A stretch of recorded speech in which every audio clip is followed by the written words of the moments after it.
안녕하세요, 여러분. 오늘 저희와 함께 인공지능 AI 혁명의 다음 단계를 좀 자세히 살펴보겠습니다. 지난 몇 년간 AI는 주로 대규모 언어 모델 훈련이나 아니면 업무 생산성 향상 소프트웨어 개발 이런 데 좀 집중되었죠. 하지만 이제는 챗봇이나 디지털 비서를 넘어서는 새로운 국면으로 접어들고 있습니다. 오늘 살펴볼 내용의 핵심에는 두 거대 기술 기업이 있습니다. 바로 엔비디아와 테슬라인데요. 이 기업들이 양자 컴퓨팅 그리고 로보틱스라는 AI의 새로운 지평을 어떻게 열어가고 있는지, 또 이게 앞으로 우리 사회와 경제에 어떤 의미를 가질 수 있을지 함께 탐구해 보겠습니다. 이 기업들이 단순히 현재 시장을 이끄는 것을 넘어서서요, 미래의 기술 지형 자체를 어떻게 그려나가고 있는지 여기에 좀 집중적으로 알아보는 시간이 될 겁니다. 자, 먼저 엔비디아부터 시작해 볼까요? 다들 아시겠지만 원래 게이머를 위한 그래픽 칩 회사였잖아요. 거기서 시작해서 생성형 AI 혁명에 어떻게 보면 중추가 되기까지 엔비디아는 정말 엄청난 변화를 겪어왔습니다. 지난 한 3년간 이 회사의 GPU가 챗 GPT 같은 모델들의 등장을 가능하게 했고 수천억 달러 매출에 기록적인 수익까지 올렸죠. 자, 이걸 한번 좀 자세히 들여다보죠. 그런데 엔비디아는 이제 여기서 멈추지 않고 훨씬 더 큰 기회를 보고 있는 것 같습니다. 바로 양자 AI 분야입니다. 월스트리트 일보에서는 이 시장이 언젠가 10조 달러 규모에 이를 수도 있다. 이렇게 보고 있죠. 이 야심찬 계획의 중심에는 엔비디아의 그 양자 고전 컴퓨팅 아키텍처인 쿠다 Q가 있습니다. 네, 맞습니다. 큐다큐가 중요한 이유는요, 기존의 그 강력한 GPU 인프라에 양자 알고리즘을 통합하기 때문입니다. 여기서 흥미로운 점은 이게 현재의 전통적인 AI 시스템과 미래의 양자 기술 혁신 사이를 잇는 다리 역할을 한다는 거죠. 하이브리드 워크플로우를 가능하게 합니다. 그러니까 단순히 양자 컴퓨터만 새로 뚝딱 만드는 게 아니라 기존 시스템과의 시너지를 노리는 아주 전략적인 접근이라고 할 수 있겠습니다. 그러니까 기존의 그 막대한 GPU 자원을 버리는 게 아니라 오히려 그걸 발판 삼아서 양자 컴퓨팅이라는 새로운 영역으로 확장해 나간다. 이런 말씀이시군요. 네, 정확합니다. 굉장히 실용적이면서도 또 미래지향적인 전략으로 들리네요. 그렇죠. 이게 가져올 변화는 정말 엄청날 수 있습니다. 예를 들어서 제약 분야에서는 분자 수준의 시뮬레이션으로 신약 개발을 획기적으로 단축할 수도 있고요. 에너지 분야에서는 훨씬 더 정교한 기상 예측 모델을 만들 수 있습니다. 또 자율 시스템 설계 분야에서는 도시계획 자체를 재창조할 수도 있고요. 오랫동안 해결 불가능하다고 여겨졌던 문제들 있잖아요. 네네. 이런 문제들에 대한 해답을 양자 기반 시뮬레이션이 찾아낼 수 있다는 겁니다.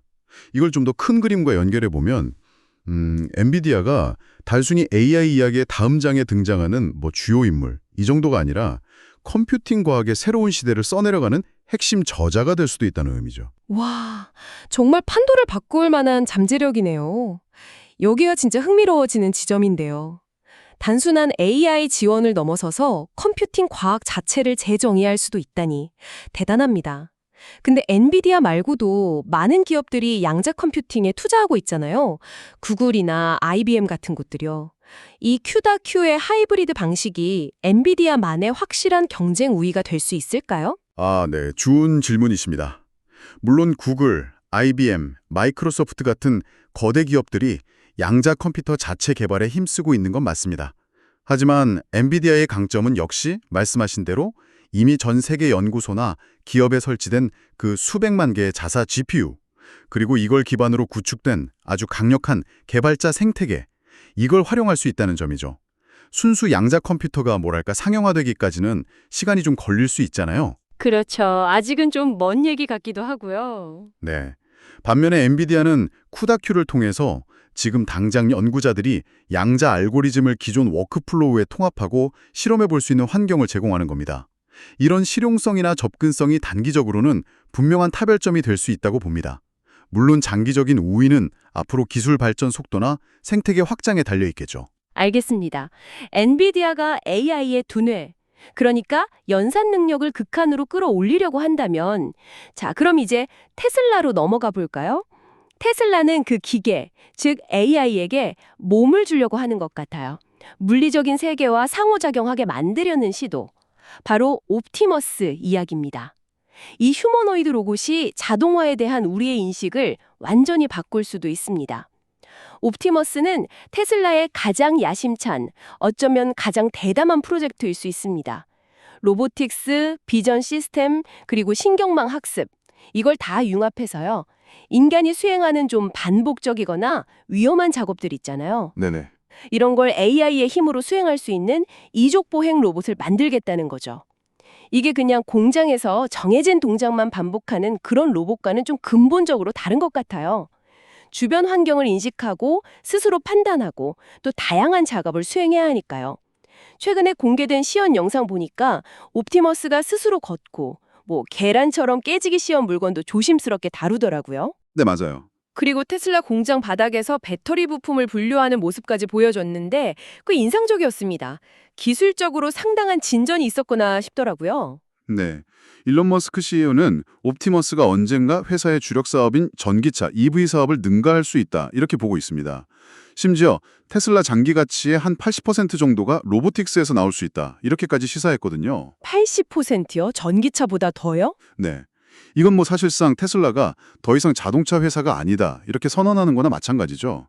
어떤 종류의 기술 기업으로 진화할 것인가에 대한 질문을 던지는 겁니다. 와, 자동차 회사를 넘어서 AI 기반의 로봇 기업으로 정체성을 아예 바꾸겠다는 선언이군요. 근데 이 발언의 무게를 어느 정도로 받아들여야 할까요? 머스크의 야심찬 비전 제시는 저희가 익숙하긴 한데 실현 가능성에 대해서는 좀 의견이 분분할 것 같거든요. 맞습니다. 머스크의 발언은 테슬라가 가진 AI 기술, 이걸 단순한 차량 제어나 자율주행을 넘어서서 하드웨어, 그러니까 로봇 몸체죠. 그리고 소프트웨어, AI 두뇌, 그리고 실제 노동력 제공이라는 물리적인 서비스까지 아우르는 그런 종합 기술 기업으로 진화하겠다는 비전을 보여주는 겁니다. 물론 그의 예측대로 다 될지는 지켜봐야겠죠. 하지만 중요한 건 테슬라가 보유한 AI 기술, 특히 실제 세계 데이터를 기반으로 학습하는 능력이 있잖아요. 네, 자율주행 데이터 같은 거요. 그렇죠. 그런 능력과 또 대규모 생산 능력이 결합되면 상당한 시너지를 낼 수 있다는 점입니다. 그리고 테슬라가 2분기 실적 발표에서 머스크가 구체적인 일정도 언급을 했어요. 아, 일정이요? 네. 아마 올해 말까지, 그러니까 2025년 말이겠죠? 옵티머스 3 프로토타입이 나올 거고 내년, 그러니까 2026년에는 양산에 들어갈 것이라고 말했습니다. 만약 이 일정대로 옵티머스 상용화가 정말 시작된다면 그 파급 효과는 단순히 테슬라 공장의 생산성이 향상, 여기에 그치지 않을 겁니다. 2026년 양산 시작이라 상당히 공격적인 목표인데요. 과거 테슬라의 자율주행 기술이나 다른 프로젝트들 일정을 생각해 보면 글쎄요, 이 목표 달성에 대해서 좀 더 신중하게 봐야 할 필요도 있지 않을까요? 기술적인 난제라던가 생산 과정의 어려움 같은 건 없을까요? 물론입니다. 당연히 있죠. 휴머노이드 로봇을 안정적으로, 그것도 대량 생산하고 또 다양한 실제 환경에서 유용하게 작동하도록 만드는 건 이건 정말 극도로 어려운 과제입니다. 기술적인 허들, 비용적인 허들도 많고요. 머스크가 제시한 일정이 지연될 가능성도 충분히 있습니다. 과거 사례들을 보면 회의적인 시각이 어쩌면 합리적일 수 있죠. 그렇죠. 하지만 만약 테슬라가 이 모든 난관을 넘어서 옵티머스를 성공적으로 시장에 내놓는다면 그 영향은 정말 광범위할 겁니다. 초기에는 자사 공장에서 활용하겠지만 장기적으로는 물류창고 자동화, 복잡한 제조 공정 지원, 소매점에서의 상품 진열이나 재고 관리, 심지어 인력 부족이 심각한 요양시설에서의 돌봄 보조까지 정말 다양한 산업 분야로 확산될 수 있습니다. 말 그대로 노동의 풍경 자체를 바꿀 잠재력을 지닌 거죠. 그렇군요.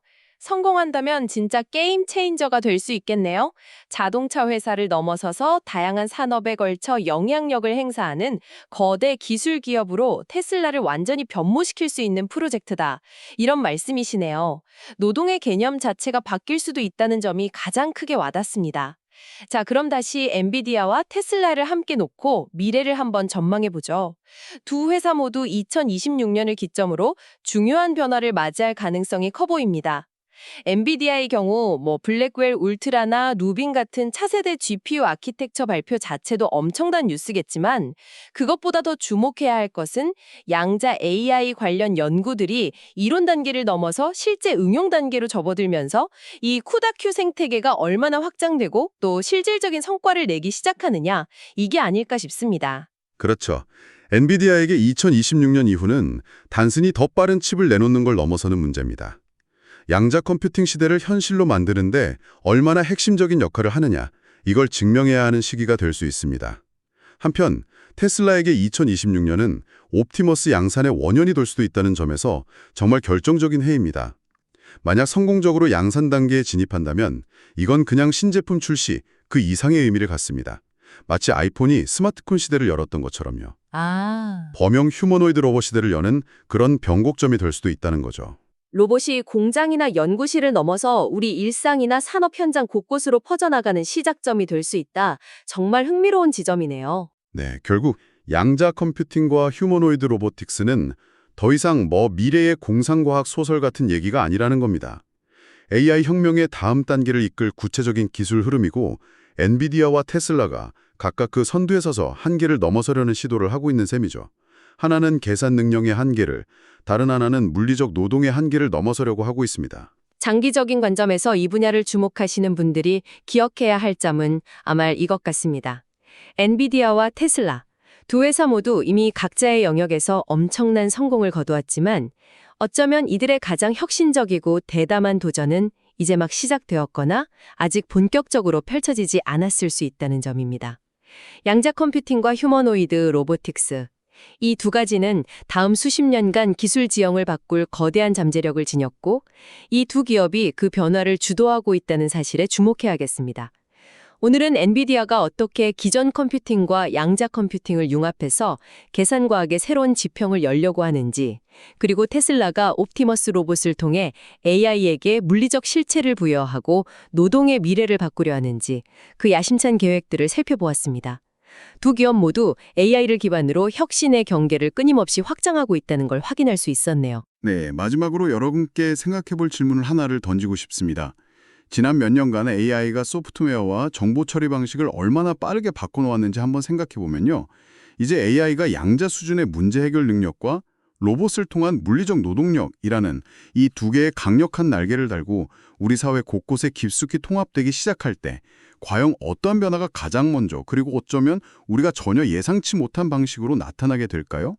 어쩌면 그 변화는 기술 자체의 발전 속도보다 우리가 그것을 어떻게 받아들이고 활용하는지에 더 크게 좌우될지도 모르겠습니다. 이 질문에 대한 고민이 다가올 미래를 준비하는 데 중요한 첫걸음이 될 수 있을 겁니다.